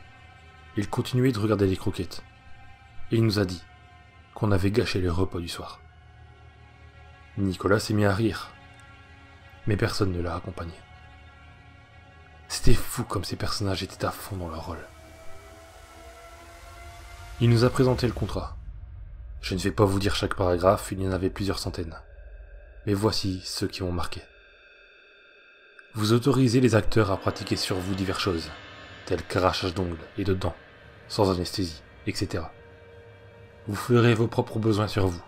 Il n'y aura pas de toilette pour les participants. La seule nourriture que vous aurez sera la nourriture pour chien que vous aurez au préalable apportée. La police est déjà au courant de nos activités. Les voir ne vous aidera pas. Il y avait plein de paragraphes comme ceci. C'était un peu flippant, mais on se disait que ça devait faire partie du grand spectacle. Après avoir signé le fameux contrat, on nous a bandé les yeux. Puis on nous a conduits dans le manoir. Nicolas m'a demandé si j'étais sûr de moi. J'ai répondu que oui, et que rien ne me faisait peur, et surtout pas ces deux guignols en clown. Et j'ai entendu le gérant faire un petit rire quand j'ai dit ces mots. On a entendu une porte se fermer derrière nous. On devait être dans le manoir. On avait toujours les yeux bandés, et on ne voyait absolument rien. Sauf qu'on sentait une drôle d'odeur, une odeur de gaz. Puis, quelqu'un nous a frappé plusieurs fois au visage, en nous insultant de plusieurs noms. On nous a ensuite jeté un seau de ce que je pensais être de l'eau. À peine commencé, je me demandais si c'était une bonne idée cette expérience. Nicolas et moi, on ne disait pas un mot. On nous a poussés dans une autre pièce. Le gérant nous a dit qu'on pouvait enlever notre bandeau, ce qu'on a fait. On se trouvait dans une pièce, couverte de toiles d'araignée, avec de grosses araignées de style migale sur les murs. Le gérant nous a expliqué que le but était de traverser les salles et de survivre. Nicolas lui a montré les migales et lui a dit que c'était ridicule comme truc, que ça ne lui faisait pas peur. Le gérant n'a rien répondu, il se contentait de filmer. Nicolas et moi, on s'est regardés, puis on a commencé à marcher pour traverser la pièce. Les araignées, ça ne nous faisait pas vraiment peur. Donc on a marché assez aisément. Nicolas a fait un peu son malin. Il a pris une des migales et l'a montré à la caméra du gérant en disant que ça, c'était digne des petits trains fantômes de fête foraine. Quand on a ouvert la porte, il y avait deux clowns qui nous attendaient. Ils nous ont repoussés dans la salle de migales. Ils m'ont ligoté à une chaise couverte de toiles d'araignée. Ils ont ligoté Nicolas aussi. Bon, là j'avoue qu'être ligoté, ça me mettait mal à l'aise. Ils ont ensuite ramené une table avec un petit plat couvert, qu'ils ont placé entre moi et Nicolas. Ils ont levé le couvercle, et on a découvert des araignées de différentes tailles. Certaines étaient mortes, d'autres non. Et un des clowns a planté une des araignées vivantes. Une grosse, de la taille d'une main, et l'a présentée devant la bouche de Nicolas. Il lui a dit que s'il aimait les araignées, il devait au moins en goûter une, bien juteuse. Nicolas ne voulait pas, mais un des clowns lui mettait des grosses gifles à chaque fois qu'il disait non. Il en a eu tellement qu'il commençait à somnoler. Et un des clowns lui a enfoncé de force l'araignée dans la bouche. Ah, cette vision était horrible. Voir les pattes de cette bestiole s'agiter dans tous les sens en dehors de la bouche de Nicolas, pendant qu'il la mâchait. Heureusement, je n'ai pas eu à subir ça. Ils nous ont libérés, ils nous ont poussés dans la salle suivante, qui était un long couloir éclairé uniquement avec des vitrines dans les murs. Nicolas n'était déjà plus très bien. Il avait la nausée, ce qui faisait rire le gérant qui filmait encore. Dans les vitrines, il y avait des scènes de décapitation, ainsi que des exécutions. il y avait dans la dernière vitrine un homme, déguisé en ourson, avec une hache dans les mains, qui nous faisait signe. Putain, je vous dis pas la frousse que j'ai eue. Ça devait être notre prochain défi. On a ouvert la porte, et on était encore dans un couloir. Sauf qu'une fille bizarre est venue vers nous. Elle était tachée de sang. Elle nous a hurlé de partir d'ici, qu'il tuait vraiment des gens. Puis, les lumières sont éteintes. On a entendu un bruit de coup de feu, ce qui nous a surpris. Nicolas et moi, on a poussé un petit cri. Quand les lumières sont rallumées, il y avait cette femme, allongée par terre, dans une mare de sang. Et elle avait un trou dans la tête. C'était extrêmement réaliste. On l'a enjambée, puis on a continué, et on a ouvert la porte suivante. Dès qu'on a ouvert cette porte, on a été frappé derrière la tête. Puis on nous a traînés par les cheveux pour nous amener dans un salon de coiffure complètement macabre. Les miroirs étaient tachés de sang. Les sièges étaient en bois, avec des liens pour attacher les jambes et poignets. L'éclairage était sombre. Et l'odeur, elle était horrible. Ça sentait la merde en fait. Un homme nous a accueillis avec un gros sourire. Le truc, c'est qu'il portait un tablier plein de taches de sang, ce qui m'a fait peur. On savait que c'était faux, mais on commençait à oublier qu'on participait à un jeu. C'était tellement extrême, l'ambiance, tout. On s'est donc assis sur les sièges, et le coiffeur nous a attachés. Il a sorti des ciseaux et des scalpels. Puis il a commencé avec Nicolas, le pauvre. Il lui a complètement rasé le crâne, mais ensuite, il a dit que ce n'était pas assez court. Et c'est là que ça a commencé. Il a pris le scalpel. Et lui a entaillé le crâne. J'ai hurlé pour dire d'arrêter. Mais il continuait. Le sang coulait de plus en plus. L'ours est entré dans la pièce et a lui aussi commencé à me raser la tête. Une fois mon crâne sans un cheveu, il a frotté mon crâne avec la lame de sa hache. Mais le coiffeur lui a fait signe d'arrêter. Il m'a alors mis plusieurs coups derrière la tête. Et je voyais des étoiles. Je n'arrivais plus à penser. Je ne me rappelle même pas comment j'ai atterri dans la pièce suivante. Nicolas était à mes côtés, le visage en sang, mais toujours vivant. Il avait l'air complètement ailleurs. Il ne réagissait pas quand je lui parlais. Dans cette salle, c'était une pièce entièrement noire. On ne voyait rien, sauf un congélateur éclairé en plein milieu de la pièce. On n'a même pas eu le temps de réfléchir que l'ours m'a traîné à l'intérieur. Le froid était intense, ça m'a réveillé. Par contre, j'ai entendu Nicolas hurler. Je ne sais pas ce qu'il lui faisait car ils avaient refermé le congélateur, il faisait noir. J'ai dû rester comme ça, je sais pas, au moins une demi-heure. Je n'avais plus de notion du temps. J'avais mal partout. Le froid commençait à me brûler. Quand ils ont ouvert, j'étais ébloui. J'ai vu un clown et l'ours qui m'ont soulevé du congélateur et m'ont jeté sur le sol en béton. Il n'y avait plus Nicolas. Et j'ai demandé, enfin j'ai essayé de demander. Je n'arrivais plus à parler, j'étais frigorifié, je tremblais. Ils ont rigolé et m'ont dit que je devais me réchauffer si j'avais froid. Ils m'ont conduit dans une salle remplie de tuyauterie. Je pense que c'était la chaufferie. Il faisait une chaleur extrême là-dedans. Ils m'ont mis à genoux devant un tuyau et m'ont menotté à celui-ci. La chaleur commençait à rendre les menottes hyper brûlantes. Ça me brûlait les poignets. Je me suis mis à pleurer. Je leur ai demandé où était Nicolas. Ils ont ri et ont dit que je le reverrais tout à l'heure, qu'il se préparait pour notre rencontre. Je leur ai hurlé que ça me brûlait, mais ils s'en fichaient. Je les entendais dire à la caméra que maintenant que je m'étais fait une belle coupe, il me fallait une belle dentition, que le dentiste m'attendait. Je crois qu'à ce moment-là, j'ai pissé dans mon pantalon. Ils m'ont détaché et m'ont conduit dans la pièce suivante. Une salle de dentiste sale, macabre elle aussi, avec les murs tachés de sang. Le fauteuil au centre inondé de sang et de pisse. Le dentiste m'attendait. Il était avec un costume lui aussi, taché de sang. Il était à côté d'une table remplie d'instruments rouillés. Le clown m'a attrapé et m'a attaché au fauteuil malgré mes hurlements. Le dentiste m'a installé un appareil pour laisser ma bouche ouverte. J'ai hurlé de plus belle. Je pleurais, mais rien à faire. Il continue. Le dentiste a pris une pince et il l'a placée dans ma bouche. Il a serré une de mes dents de devant et a commencé à tirer de toutes ses forces. J'ai hurlé. La douleur était intense. Jamais je n'avais eu mal comme ça. Je me suis évanoui. Je me suis réveillé plus tard. J'étais à table. Une grande table, avec un très grand plat, couvert au milieu. Il y avait les clowns et l'ours qui étaient autour de cette table, et ils ont soulevé à trois le couvercle. Et j'ai vu le haut de mon ami Nicolas. Le visage complètement défoncé, à coups de masse sûrement. Ses jambes n'étaient plus là. Il avait dû être découpé à la tronçonneuse si on regardait l'état du corps. J'ai hurlé et j'ai vomi. J'ai dit que je voulais arrêter. Ils ont ri et m'ont détaché, parce que je devais manger le corps. Mais j'ai pris un couteau, et j'ai attrapé le clown, et je lui ai mis le couteau sur la gorge.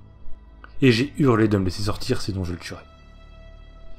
Les lumières se sont aussitôt allumées, et une sonnerie a retenti. Le gérant m'a dit de me calmer, et m'a dit de me sauver en vitesse, et que si j'échappais au chien, j'étais libre de partir. Mais que je ne devais pas en parler à quiconque, sinon il y aurait des représailles. La porte de la pièce est ouverte. J'ai quand même planté le couteau dans le dos du clown pour être sûr de ne pas être suivi, au moins par lui. Puis j'ai couru. La porte menait à la sortie. J'ai couru aussi vite que je pouvais, malgré la douleur que j'avais. J'étais dans un immense jardin. Je courais vers les voitures. J'ai alors entendu les chiens me courir après. J'ai couru le plus vite possible, et j'ai atteint les voitures. Par chance, il y en avait une ouverte. J'ai grimpé dedans, juste à temps pour éviter les chiens. La clé était sur le siège passager. J'ai de suite démarré la voiture et je suis parti. J'ai roulé pendant plusieurs minutes, en hurlant. Quand j'ai vu dans le rétroviseur, un homme avec un sac en papier sur la tête, et dans ses mains, une tronçonneuse. J'ai hurlé, il a démarré sa tronçonneuse. La seule chose que j'ai pensé à faire, c'était d'accélérer et de foncer dans un arbre. La force de l'impact était intense. J'ai senti la ceinture me briser quelques os. Mais je suis resté attaché. L'homme lui a plané contre le pare-brise. Sa tête était en sang. Mais il vivait encore. Il a essayé de sortir. J'ai alors fait quelque chose d'horrible. J'ai pris la tronçonneuse. Et je l'ai démarré. Le type toujours coincé dans le pare-brise a essayé de crier. Mais il n'y arrivait pas. J'ai planté la tronçonneuse en marche dans son dos. Ça l'a déchiqueté. Il est mort de suite. Je me suis vite sauvé de cet endroit ensuite. J'ai marché pendant longtemps et j'ai trouvé une voiture qui a bien voulu me conduire loin de là. Bien entendu, je n'ai pas eu les 20 000 $ promis. Et je n'ai pas eu d'ennui avec la police. Et curieusement, tous les proches de Nicolas ont soudainement eu plein d'argent. Et ils ne me posaient aucune question sur sa disparition. Voilà mon témoignage. Il est rapide, et j'ai sans doute oublié plein de choses. Mais voici le principal. Ne tentez jamais cette expérience.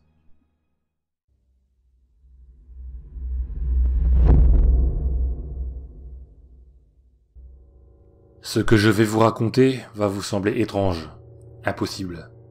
Mais pourtant, tout est absolument vrai. Cela concerne mes voisins, qui de nature sont plutôt discrets.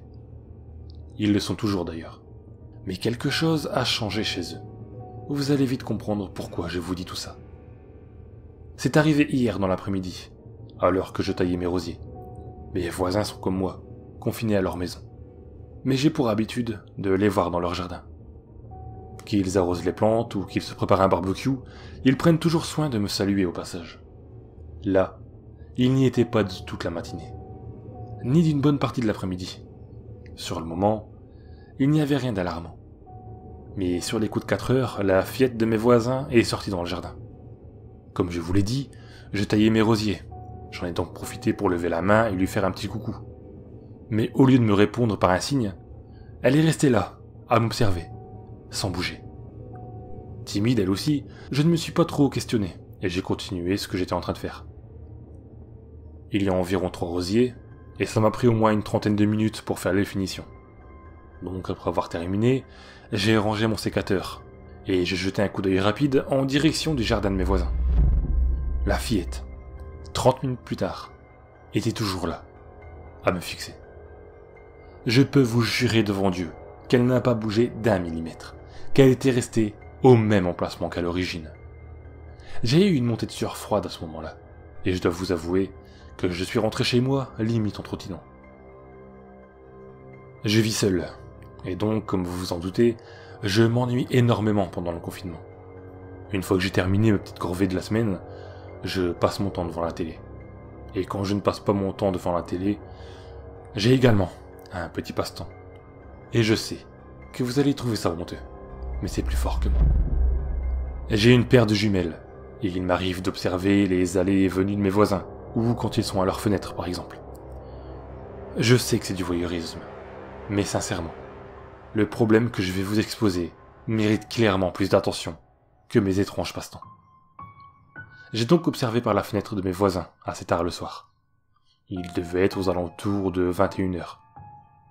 La fenêtre menait directement sur leur salon, et je voyais très fréquemment mon voisin avec sa femme sur le canapé. Là, mon voisin s'y trouvait, mais il était seul. J'ai alors pensé qu'il devait regarder un film ou une série. Alors j'ai attendu que ça bouge en regardant quelque chose sur mon PC, moi aussi. Mais à force d'ennui, j'ai fini par m'assoupir.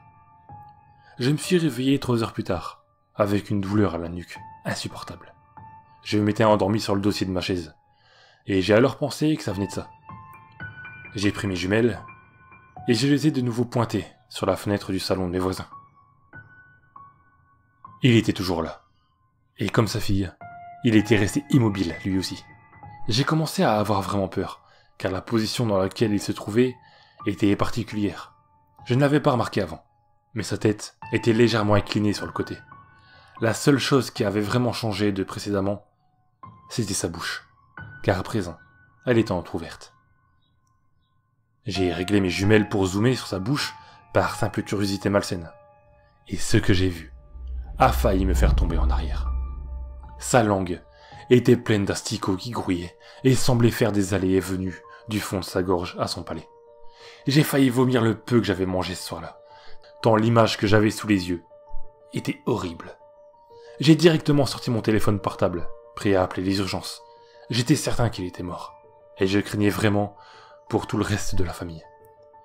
Mais alors que je composais le numéro, j'ai vu la fille. Elle s'est déplacée, lentement, et s'est mise assise à côté de son père. Et là, sans prévenir, elle a fourré sa main dans sa bouche et en a sorti une grosse poignée d'asticots. La suite, vous vous en doutez, je présume. Elle a fourré tous ces asticots grouillants dans sa bouche et les a avalés sans en laisser un seul toucher le sol. Ma vue a commencé à se troubler, tant j'étais sous tension. Je sentais mon cœur battre jusque dans ma gorge.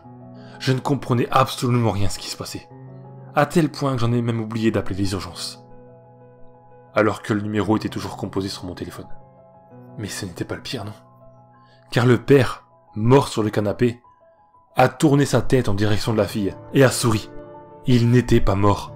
Pourtant, j'arrivais à voir sa bouche contenant encore bon nombre de vers, mais que son corps également, surtout ses avant-bras, était parsemé de tout petits trous noirs.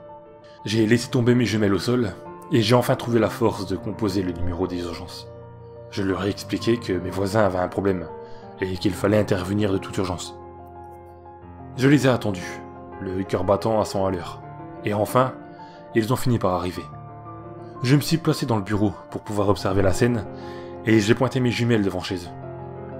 Les urgentistes ont frappé à la porte, et quelqu'un a ouvert. Je n'ai pas vu qui c'était, mais j'ai cru percevoir la voix de ma voisine. Les urgentistes sont entrés un instant, et ont fini par ressortir. Ils n'avaient rien fait, et les avaient laissés là, sans prendre en charge qui que ce soit. Je ne comprenais plus rien.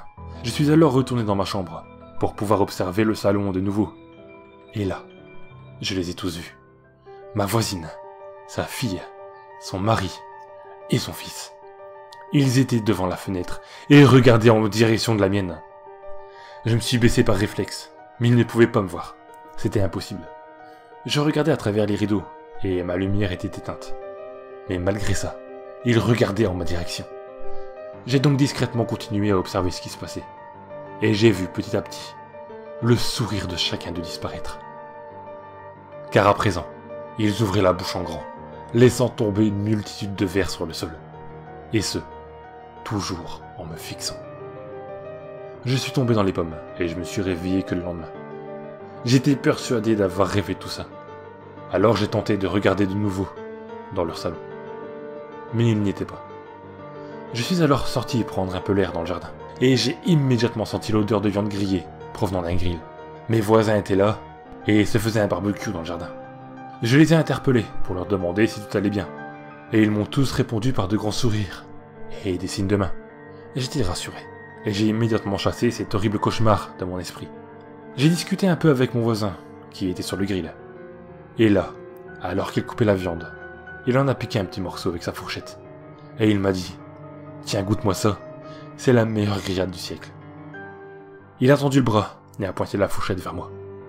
J'ai mis dans ma bouche le morceau de steak qu'il me tendait. Et après l'avoir mâché quelques secondes, je l'ai craché au sol. Quelque chose croustillait à l'intérieur, et le goût était particulièrement infâme. J'ai relevé la tête prêt à lui demander ce qu'il avait foutu dans son horrible steak. Mais j'ai été tétanisé, presque instantanément par ce que je voyais. Mon voisin toujours souriant, mais des vers lui sortaient de ses narines, du coin de ses yeux, et des commissures de ses lèvres. Et là, il s'est mis à dire dans une voix lugubre « Ils sont aussi à toi à présent, laisse-les te prendre. » J'ai couru jusqu'à chez moi, claquant violemment la porte derrière moi. J'ai tout fermé à clé, et j'ai vomi plusieurs minutes aux toilettes. Mes voisins n'étaient pas des cadavres vivants, ou des sortes de zombies. Non. Ils sont contaminés par quelque chose qui prend possession d'eux, j'en suis certain. Ils sont malades, et chaque jour, j'appellerai les urgences pour les prévenir. Ils ne s'en rendent clairement pas compte, et ont besoin d'aide. Heureusement pour moi, j'ai eu le temps de cracher cet horrible morceau de steak. Car depuis que j'ai croqué ce truc, mon ventre me fait un mal de chien. J'ose pas imaginer ce qui serait arrivé si je l'avais avalé.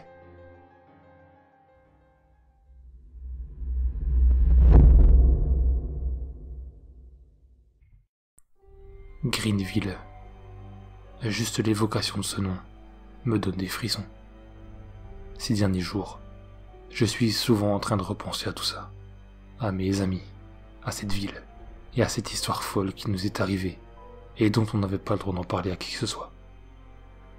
Mais à présent, je pense qu'il est temps pour moi de dire ce que l'on a vécu, il y a de cela une trentaine d'années, en 1989. C'était un jour d'été plutôt banal. Nous étions en vacances, et je devais retrouver mes amis chez Kim.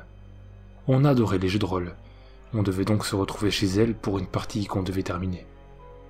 On s'est tous retrouvés, Kim, Cindy et Julius, Marty, Manel et moi, Brandon. On a fini cette partie de jeu de rôle, dont je ne me souviens plus le nom. Mais c'était Marty le maître du jeu. Il nous faisait faire des choses assez difficiles, mais ensemble, nous arrivions à réussir les divers défis et combattre les monstres. Nous avons réussi la partie sans faire le moindre mort dans notre équipe, ce qui a rendu Marty en colère. Mais il s'est calmé quand on lui a proposé de regarder son film d'horreur préféré, Les Griffes de la Nuit. Une fois le film fini, nous avons décidé d'aller au bowling. Nous sommes donc sortis. Nous étions surpris de voir que la nuit était déjà tombée. On n'avait pas vu le temps passer. Nous étions sûrs qu'il était encore tôt, et nous n'avions pas fait attention qu'il faisait déjà nuit. Et dans la ville, presque personne. Ce qui était assez rare en début de soirée. Les gens avaient l'habitude d'aller au bowling et au cinéma, et les jeunes aimaient se rendre dans les salles d'arcade. Je me souviens que dans ces salles, je pouvais y passer des heures à jouer à Street Fighter. J'en ai dépensé de l'argent dans ces machines. Mais je ne regrette rien. C'était des bons moments passés entre amis. Mais voir cette ville quasiment déserte était très étrange. Et l'ambiance était pesante. On s'est regardé, et apparemment personne ne comprenait ce qu'il se passait. On a regardé la maison d'où on venait de sortir, et toutes les lumières étaient éteintes. C'était comme s'il n'y avait personne dedans. Pourtant, les parents de Kim étaient dedans. On venait de les quitter à l'instant. Julius m'a fait taper l'épaule et m'a montré du doigt la rue en face de nous. C'était une rue sombre. Le lampadaire ne fonctionnait pas, mais on pouvait voir une lumière brillante venant d'un des immeubles. Ce que Julius me montrait, c'était un vélo abandonné en plein milieu de la route, avec juste à côté un chapeau haute forme. Avec la lumière du bâtiment, c'était comme si le vélo abandonné était mis en évidence, comme si on était censé aller le voir. C'était vraiment étrange. J'ai alors chuchoté à la bande d'aller voir ce vélo de plus près, étant donné qu'il était de toute façon sur notre chemin. Les autres ont répondu par l'affirmative, et également en chuchotant. On ne savait pas pourquoi on chuchotait, mais on sentait qu'il ne fallait pas parler à haute voix.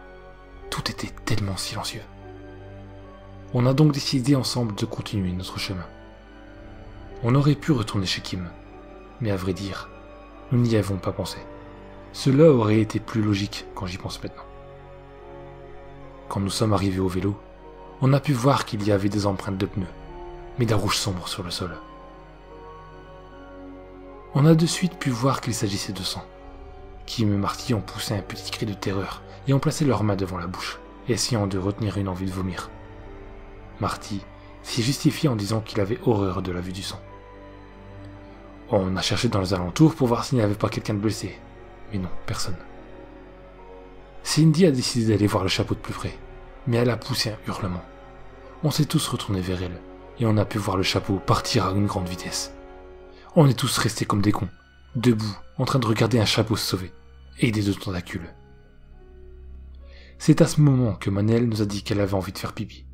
On lui a alors répondu d'attendre, et qu'on allait vite retourner chez Kim expliquer à ses parents ce qu'on venait de voir. Elle nous a regardés avec un air surpris. Elle ne comprenait pas pourquoi on disait ça. Et nous, on ne s'attendait pas à cette réponse. Donc on s'est regardé bizarrement pendant quelques secondes, jusqu'à ce que Cindy lui demande si elle ne venait pas de dire qu'elle voulait aller aux toilettes, ce à quoi elle a répondu qu'elle l'avait pensé. Elle ne l'avait pas dit à haute voix. On s'est encore tous regardés étrangement. Ce qui se passait devenait de plus en plus bizarre. Tout le monde parlait en même temps. On ne comprenait pas ce qui se passait. Pour être sûr, on a décidé que Kim devait penser à quelque chose et qu'on devait essayer d'entendre. Et ça a parfaitement fonctionné. Elle avait pensé à « écoutez-moi ». On n'en revenait pas. C'était incroyable. On pouvait communiquer par pensée. C'était complètement dingue. Chacun à notre tour, on essayait de parler par télépathie, d'appeler quelqu'un de précis. Et c'est fou, mais ça a fonctionné. J'avais essayé de dire à Marty qu'on devait se rendre immédiatement chez les parents de Kim. Et il m'a dit oui, sans même ouvrir les lèvres. Après en avoir discuté de vive voix cette fois, tous ensemble, on a décidé que c'était la meilleure solution. Alors qu'on était en route pour la maison de Kim, on a senti comme si on était suivi. Mais il n'y avait rien. Du coup, on s'est remis en route, mais plus vite. Kim a ouvert la porte et a appelé à haute voix ses parents. Mais aucune réponse. Elle est entrée dans la maison et on l'a suivie. La maison était étrangement silencieuse. Seul le bruit d'une horloge résonnait. L'entrée était vide. Il y avait, je me souviens, une chaise en bois, renversée en plein milieu de la pièce. C'était très malsain. Et la porte juste à droite qui menait normalement au salon était ouverte, et il y avait sur la peinture blanche une empreinte de main ensanglantée. Comme si quelqu'un dans le salon avait les mains pleines de sang et avait voulu pousser la porte. Sur le sol, il y avait des empreintes de pieds nus, ensanglantées elles aussi. Elles venaient de la pièce de gauche qui était la cuisine. Personne ne disait un mot. On retenait tous notre respiration. Jusqu'à ce que Kim se soit mise à courir dans le salon, on lui a tous crié de rester là, qu'on devait sortir d'ici. Mais elle n'a rien écouté et elle a couru. On s'est dépêché de la suivre. Dans la pièce, il n'y avait personne. Les canapés en cuir étaient couverts de poussière et de toiles d'araignée. La table basse était couverte également d'une poussière et d'une matière visqueuse. Et la télé semblait ne plus fonctionner. Kim était en plein milieu de la pièce, se demandant sans doute ce qu'il s'était passé ici, en si peu de temps. L'état de la maison avait radicalement changé. On s'est approché de Kim, et on lui disait des choses comme « on devrait partir d'ici » et chercher un moyen de contacter quelqu'un. Seule Cindy regardait la télé. Elle disait et entendait des choses, des sortes de murmures. Nous, on n'entendait rien du tout. Cindy s'approchait doucement du téléviseur, et d'un coup celui-ci s'est allumé en affichant de la neige. Tout le monde a sursauté. Maintenant, on pouvait tous entendre des murmures provenant de la télé. Les murmures disaient « Cindy, Cindy, c'est de ta faute. Tu nous as laissé mourir. Rejoins-nous. » Puis des mains sont apparues à l'intérieur du téléviseur. Elles frappaient l'écran de verre de façon violente, faisant un vacarme infernal. Cindy était comme hypnotisée. Elle s'approchait de l'écran, pendant qu'on essayait de l'en empêcher. Une fois qu'elle fut à quelques centimètres de l'écran, les mains ont traversé et ont saisi Cindy par les cheveux. Elles l'ont claqué violemment la tête contre le téléviseur. On s'est tous précipités vers elle pour la tirer de force vers nous, et on a réussi. Quand les mains du téléviseur ont lâché, on a tous fait quelques pas en arrière, et on est tombés les uns sur les autres. On s'est tous relevés, puis on s'est mis à courir vers la sortie. On a couru dans la rue aussi vite qu'on le pouvait. Puis, je ne me souviens plus très bien. Ma vue commença à affaiblir. Je me souviens aussi de ma tête qui me faisait atrocement mal, et aussi de mes oreilles qui bourdonnaient. Puis le noir total.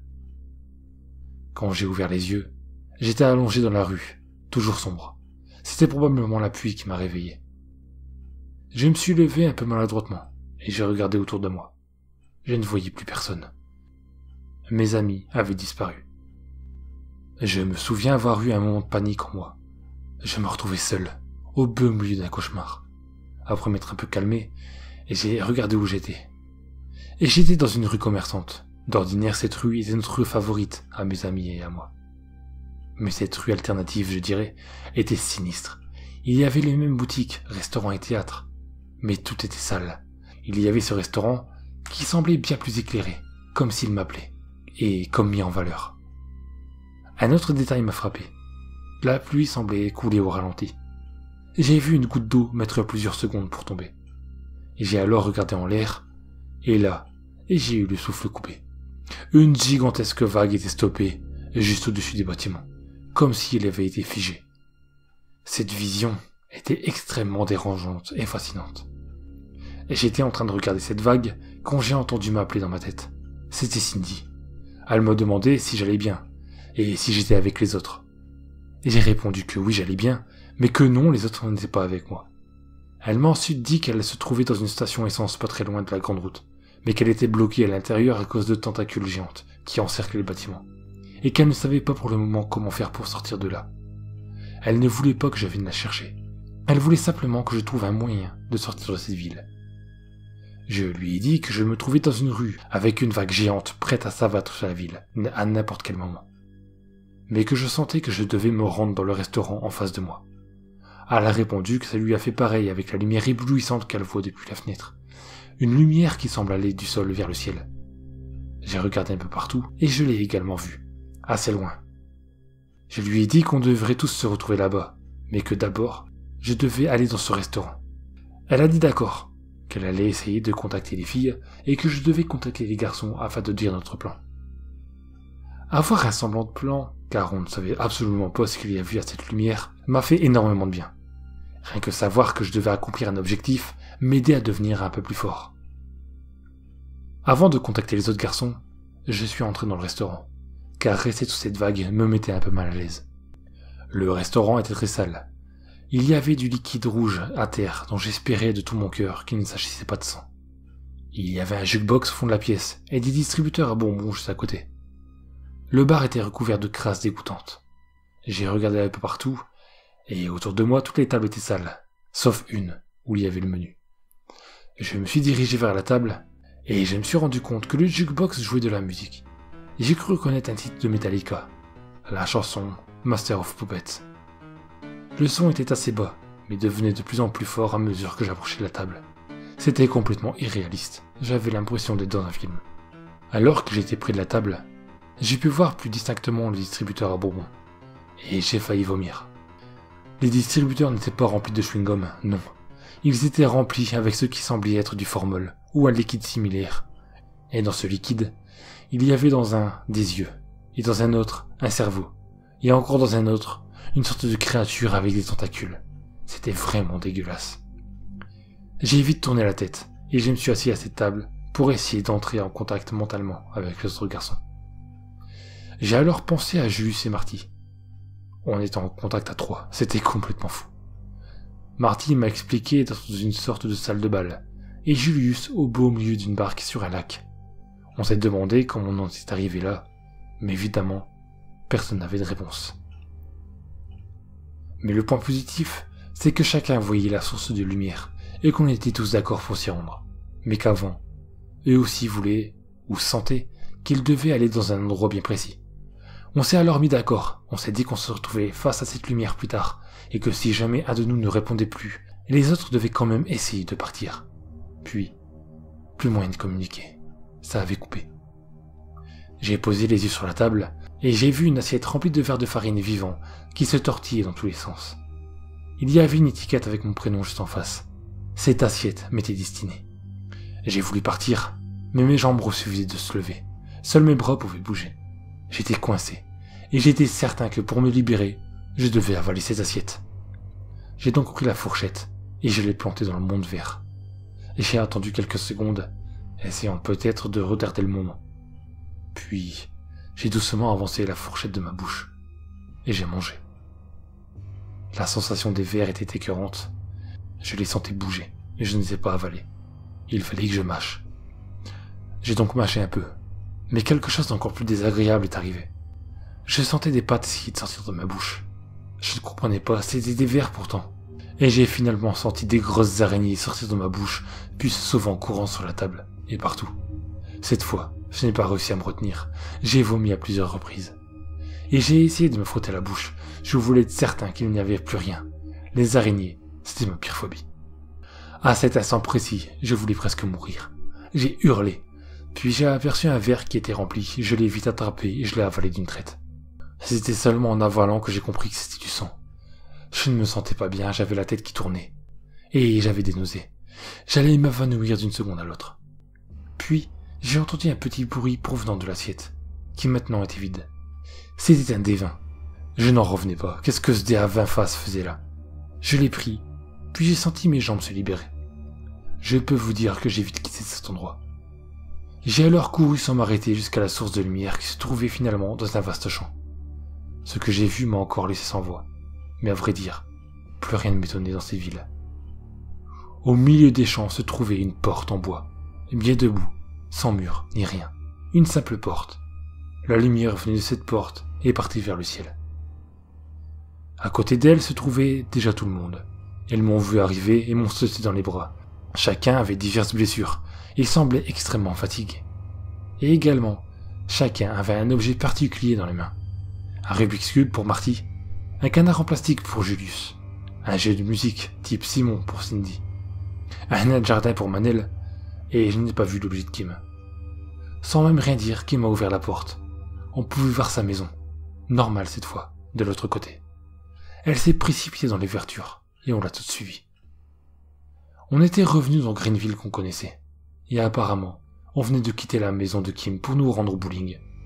On s'est tous regardés, puis on s'est tous pris dans les bras. Nous étions soulagés d'en être sortis. On s'est mis d'accord de n'en parler à personne. De toute façon, personne ne nous croirait. Puis on s'est tous séparés pour rentrer chez nous. Avant de vous parler de ça, j'avais un peu oublié cette histoire.